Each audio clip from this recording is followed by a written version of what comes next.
اور یار کبھی استغفار کی فضیلت تو دیکھو، جب تک کوئی استغفار کرتا رہتا ہے اس پر عذاب نہیں آتا، جب تک کوئی استغفار کرتا رہتا ہے اسے سزا نہیں ملتی۔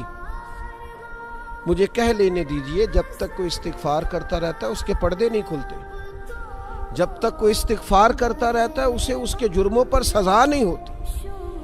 استغفار ایک ایسی چیز ہے، رب سے بخشش مانگنا ایک ایسی چیز ہے جو اللہ تبارک و تعالیٰ کی طرف سے آنے والی سزا کو، اللہ کی طرف سے آنے والی ناراضگی کو روکتا ہے۔ جس نے استغفار کو لازم پکڑ لیا، جس نے استغفار کا رستہ اختیار کیا، اللہ تبارک و تعالیٰ اس کو 3 نعمتیں عطا فرمائے گا۔ تو حضور نے فرمایا اللہ ہر فکر سے کشادگی پیدا کر دے گا، کہ اللہ تعالیٰ اس کے لیے ہر تنگی سے نکلنے کی راہ پیدا کر دے گا۔ ایک تو اس کے فکر کو کشادگی دے گا، اس کی سوچ کو کھول دے گا، ایک ہر تنگی سے نکلنے کے لیے رستہ بنائے گا۔ جب گھٹن ہو چکی ہوگی، اندھیرا چھا چکا ہو، تو جو استغفار کو لازم پکڑے گا اللہ اس کے لیے رستہ بنائے گا۔ استغفر اللہ ربی من کل ذنب واتوب الیہ، کثرت کرے، نہیں تو استغفر اللہ استغفر اللہ استغفر اللہ کثرت سے پڑھے۔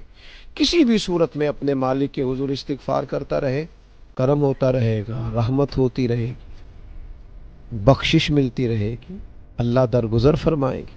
اللہ تبارک و تعالی ہمیں جڑ جانے کی توفیق عطا فرمائے۔ پاک صلی اللہ علیہ وسلم فرماتے ہیں ایک شخص تھا بنی اسرائیل میں، بڑا مالدار تھا، تو اس پہ غربت آ گئی۔ جب غربت آئی تو رو پڑا، کہنے لگا اے اللہ میں غریب ہو گیا ہوں، میری مدد فرما، میں نے بڑی نافرمانی کی ہے تیری۔ مالدار جب تھا تو بڑی موج کر، یا اللہ میں نے بڑی اب نہیں کروں گا، مجھے اس غربت سے نکال۔ تو اللہ نے فرشتوں سے کہا کہ دے دو جو مانگتا ہے۔ فرشتے کہنے لگے یا اللہ یہ توبہ کر کے نہیں آیا، ڈر کے نہیں آیا، یہ تو الجھ گیا تب آیا ہے۔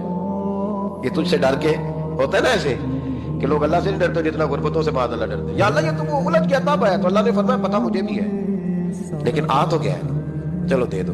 تو کہا یا اللہ اگر دے دیا تو دوبارہ نہیں آئے گا۔ فرمایا اس کا بھی مجھے پتہ ہے، تم دے دو۔ اسے دے دیا۔ جب دولت مل گئی نا تو کہنے لگا اوہو وہ تو میں نے اس طریقہ سے استعمال کیا اس لیے کامیاب ہو گیا۔ 70 دفعہ توبہ کی اور 70 دفعہ توڑی۔ حبیب کریم فرماتے ایک دن بستر پہ تھا، آسانی تھی، 70 دفعہ فرشتوں نے کہا یا اللہ یہ جھوٹا ہے، جھوٹ بولتا ہے، یہ تو غربت ہے، یہ تو تیری بارگاہ میں آیا ورنہ کبھی نہ آتا، بیمار ہوا ہے تو آیا، اس کا تو بچہ بیمار ہوا ہے تو آیا ورنہ کبھی نہ آتا۔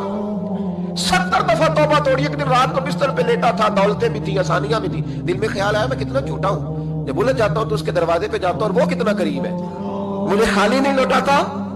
تڑپ اٹھا، آنسو نکل گئے، اٹھ کے مصلے پہ کھڑا ہوا تو رب کریم نے فرشتوں سے فرمایا کھول کے دیکھو دروازے، آج یہ غربت کی وجہ سے نہیں آیا، آج میرا بن کے آیا ہے۔